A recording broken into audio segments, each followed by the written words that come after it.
일광절약시간제가 이번 주 일요일부터 해제됩니다. 뉴욕에서 북한 인권의 심각성을 일깨우기 위한 음악회가 열렸습니다. 오바마 케어의 가입 의무 조항 시행을 지연하는 법안이 상정됐습니다. 뉴욕 경찰의 불신 검문 위헌 판결이 뒤집어졌습니다. 한인을 비롯한 아시안 학생들의 특수 목적고 입학이 어려워질 전망입니다. 이상은 이 시각 주요 뉴스입니다. 여러분 안녕하십니까? KBN 뉴스입니다. 일광절약시간제 바꿔야 할 때가 됐습니다. 일일이 신경도 써야 하고 생체 리듬을 인위적으로 조절해야 하지만 일광절약시간제로 하루 10,000배럴의 원유를 절약한다고 합니다. 이번 일요일 11월 3일 새벽 2시를 1시로 조정하시기 바랍니다.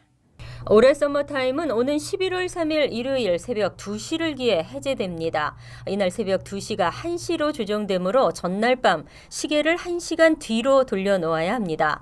일광 절약 시간이 해제됨에 따라 뉴욕과 서울간 시차는 현재 13시간에서 14시간으로 늘어나게 됩니다. 서머타임 해제에 따라 대한항공과 아시아나항공의 뉴욕에서 인천 노선 운항 시간이 일부 변경됩니다.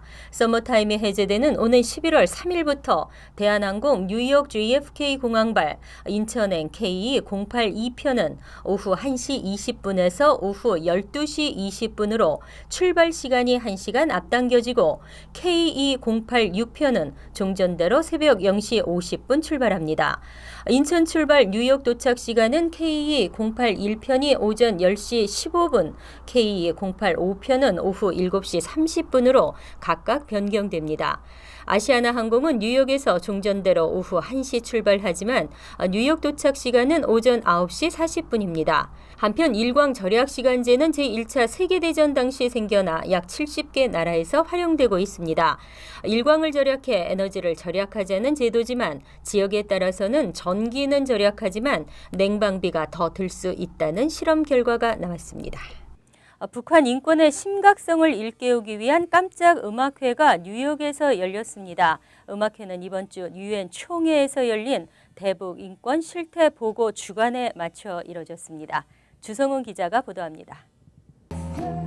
맨해튼 다운타운에 위치한 볼링그린 공원. 한국에서 온 젊은 밴드의 현란한 연주가 점심시간 직장인들의 귀를 사로잡습니다. 한켠에 마련된 테이블에서는 북한 인권 자유를 위한 음악이라는 현수막이 눈에 띕니다. 지나가는 행인들에게 북한 인권 실상을 알리는 전단지를 나눠주는 이들은 성공적인 통일을 만들어가는 사람들이라는 단체와 미주 탈북자 선교회로 북한 인권의 심각성을 뉴요커들에게 알리기 위해 거리로 나왔습니다. 그 북한 인권 문제를 가지고 우리가 북한 실상을 알려야 되는데 언론과 지상을 통해서 알리고 싶지만 예술, 음악을 통해서 우리가 여기에서 책자도 나눠드리고 CD도 지금 배포하고 이런 거를 통해서 북한의 정말 사악한 악랄한 그 인권 탄압에 대한 그걸 우리가 음악을 통해서 지난 29일 유엔 총회에서 열린 북한 인권 보고에 참가차 뉴욕을 방문 중인 이들은 아직도 북한에서 자행되고 있는 반인륜적 행위를 규탄하며 국제사회 관심을 호소했습니다. 그나마 그래도 국제사회가 이렇게 북한을 압력하는 부분이 지난 기간에 어떤 변화라는 변화가 있었던 부분이 뭐냐면요. 공개 처형이 좀 많이 줄어들었다든가 이 북한의 헌법이라든가 형사법의 어떤 개정이 좀 됐다든가 이런 부분이 좀 변화가 좀 있어 왔어요. 그래서 그 아주 미미한 변화지만은 그래도 이렇게 국제사회가 압력을 가니까 북한이 변한다. 이런 부분을 굉장히 중요하게 생각하고 한편 북한인권조사위원회의 대북 인권 실태보고 주관으로 열린 이번 유엔 총회에서는 중국 정부의 탈북자 강제 북송 행위에 대한 책임이 제기됐으며 북한의 인권 침해 책임자들을 국제형사재판소에 회부하는 방안 등이 검토됐습니다. KBN 뉴스 주성훈입니다. 건강보험개혁법이 시행되면서 가장 우려하는 점은 의무 가입 조항입니다. 자격이 되는데도 가입을 하지 않으면 벌금을 내야 하기 때문인데요. 이 같은 우려가 법적 보호를 받을 수 있는 법안이 상정됐습니다. 오바마 케어의 가입 의무 조항 시행을 지연하는 내용의 법안이 하원 민주당 의원들에 의해 지난달 30일 상정됐습니다. 민주당 데니얼 리핀스키 의원이 상정하고 8명의 동료 민주당 의원이 공동 발의자로 참여한 건강보험 접근 공정성 및 벌금 지연 법안은 연방정부의 건강보험 거래소 웹사이트가 완전히 정상 운영될 때까지 개인의 건강보험 가입 의무를 유보하도록 한 것이 골자입니다. 법안은 보건복지부 감사관이 웹사이트가 정상적으로 운영되고 있다는 사실을 확인해서 보고하도록 했으며 감사관의 공식 확인 후 개인 가입자들에게 90일간 건강보험 가입 기간을 주도록 규정했습니다. 또 미가입자에 대한 벌금은 이로부터 30일이 경과한 후에 부과할 수 있습니다. 리핀스키 의원은 정부가 약속대로 오는 30일까지 웹사이트 문제점을 완전히 시정할 경우 오바마 케어에서 규정된 가입 기간과 벌금 부과 일정에는 변화가 없을 것이라고 설명했습니다. 한편 행정부는 웹사이트 장애와는 관련 없이 지난 23일 건강보험 미가입에 따른 벌금 부과 시점을 6주간 유예한다고 밝힌 바 있습니다. 내년 3월 말까지만 건강보험에 가입하면 무보험자에 부과되는 벌금을 물지 않아도 된다는 것을 의미합니다. 뉴욕 코리아 센터의 시공사 선정이 또다시 유찰되면서 착공 일정이 연기됐습니다. 예상대로 네 번째 공개 입찰에 응하는 업체가 한 군데도 없었는데요. 문제는 공사비입니다. 공사비를 증액하지 않는 한 다음의 입찰도 기대할 수 없는 상황입니다. 뉴욕 코리아 센터의 착공 계획이 당초 늦어도 올해 말로 예상했으나 유찰로 인해 또다시 내년으로 미뤄지게 됐습니다. 어제 마감된 제4차 공개 입찰 결과 응찰업체가 단 한 곳도 없었습니다. 이번 입찰에는 대우건설과 삼한기업이 입찰 자격 사전 심사 기준을 통과했지만 두 회사 모두 최종 심사에 응찰하지 않았습니다. 업계에서는 뉴욕시 경우 시공 환경이 워낙 까다로운 데다 공사비 312억 원으로는 적정 수익을 낼 수 없다고 판단해 참여를 꺼리고 있는 것으로 전해졌습니다. 한인건설업계의 한 관계자는 정부가 너무 낮은 공사비를 산정해 도저히 공사를 수주할 수 없는 수준이라며 정부가 공사비를 늘리지 않는 한 적자를 감당하면서까지 입찰에 참여할 건설업체가 있을지 의문이라고 지적했습니다.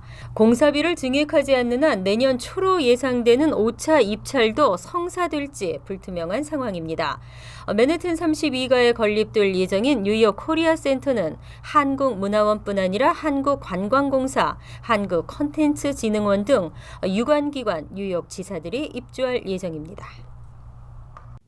불신검문의 위헌 판결이 뒤집어졌습니다. 범죄 예방과 시민의 권리 침해를 저울질했을 때 저울추가 시민의 권리에서 범죄 예방으로 다시 넘어갔습니다. 시대적 요구에서 뒷걸음치고 있는 것은 아닌지 우려됩니다. 연방항소법원은 지난 8월 불신검문에 대해 위헌 결정을 내렸던 맨해튼 연방법원의 쉐인들린 판사가 일부 규정을 준수하지 않았다며 기존 판결을 모두 취소하라고 판시했습니다. 이에 따라 쉐인들린 판사가 아닌 새로운 판사가 처음부터 다시 불신검문에 대한 위헌 판결을 가리게 됐습니다. 이러한 판결이 나오기까지는 쉐인들린 판사의 과도한 한쪽 편들어주기가 문제가 된 것으로 전해졌습니다. 항소법원은 쉐인들린 판사가 판결 전 각종 언론과 인터뷰를 하는 등 중립적인 위치를 지키지 못했다고 판단했습니다. 한편 백인이고 여성인 뉴욕 연방지방법원의 쉐인들린 판사는 195쪽에 달하는 경찰의 내부 문서와 통계를 증거로 판결했습니다. 판결 내용에는 뉴욕 경찰은 적절한 이유 없이 헌법에 보장된 국민의 권리를 지속적으로 침해해왔으며 피부색, 인종 등을 기반으로 용의자를 추적하는 수사 기법에 의지했고 때문에 누구나 언제든지 불신검문을 당할 수 있다는 공포 속에 살아서는 안 된다고 되어 있습니다. 또 고위공무원들은 자신들이 효과적이라고 믿는 정책을 위해 인종차별적 증거를 무시해왔으며 백인이었다면 피해보지 않을 사건이라도 흑인, 라틴계라는 이유로 차별받는 사례가 많다고 기록하고 있습니다. 앞으로 항공기 승객들의 휴대용 전자기기 사용이 편리해질 전망입니다. 비행기 안에서도 인터넷 이용과 전화 통화, 게임과 책 읽기가 가능해지고 기내 반입 금지 물품도 대폭 완화됩니다. 연방항공청이 최근 항공기 내 휴대용 전자기기 사용에 관한 안전 규정을 개정했습니다. 개정된 안전 규정에 의하면 비행기 중 승객의 휴대용 전자기기 사용이 사실상 전면 허용됐습니다. 승객들은 이착륙 중에도 태블릿 PC나 휴대전화 등을 이용해 전자책을 보거나 게임을 즐길 수 있습니다. 다만 이착륙 중에는 이를 좌석 주머니 등에 넣어 고정시켜야 하고 비행 모드로 바꿔야 합니다. 또 와이파이 서비스가 지원되는 항공기를 이용할 때는 인터넷 서비스를 이용할 수 있고 블루투스 기기도 쓸 수 있습니다. 그러나 비행 중에는 휴대전화로 통화할 수 없습니다. 인터넷 쇼핑이나 이메일 전송, 확인, 데이터 다운로드 등은 항공기가 지상에서 3,000m 이상 상승했을 때만 가능합니다. 이 밖에 승무원이 안전수칙을 설명할 때는 기기를 내려놔야 하고 별도의 지시가 있을 때는 즉시 꺼야 합니다. 앤서니 폭스 교통장관은 성명에서 이번 결정은 승객의 안전과 함께 전자기기 사용 욕구를 충족시키기 위한 것이라고 말했습니다. 특수 목적 고등학교 차별화된 교육으로 우수 인재를 양성하는 것이 목표인데요.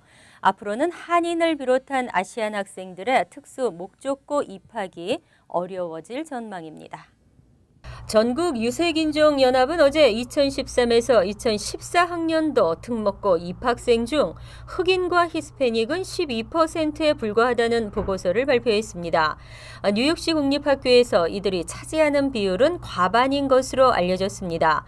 유색인종연합은 또 차기 뉴욕시장은 입학 시험 제도를 개선해 보다 다양한 인종의 학생들이 입학할 수 있도록 해야 한다고 주장했습니다.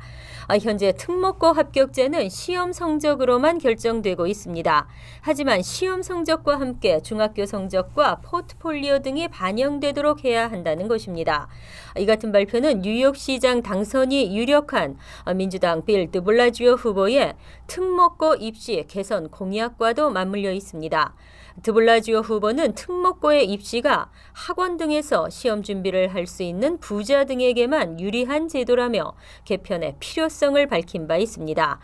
입시 전문 학원 퍼스트 아카데미 김영희 원장은 이와 관련 특목고 입학생 가운데 절반가량이 한인 등 아시안인데 흑인과 히스패닉이 더 많이 입학하게 되면 아시안 학생은 설 자리가 좁아질 수밖에 없을 것이라고 지적했습니다. 이상으로 KBN 뉴스를 마칩니다. KBN과 함께 즐거운 주말 되시기 바랍니다.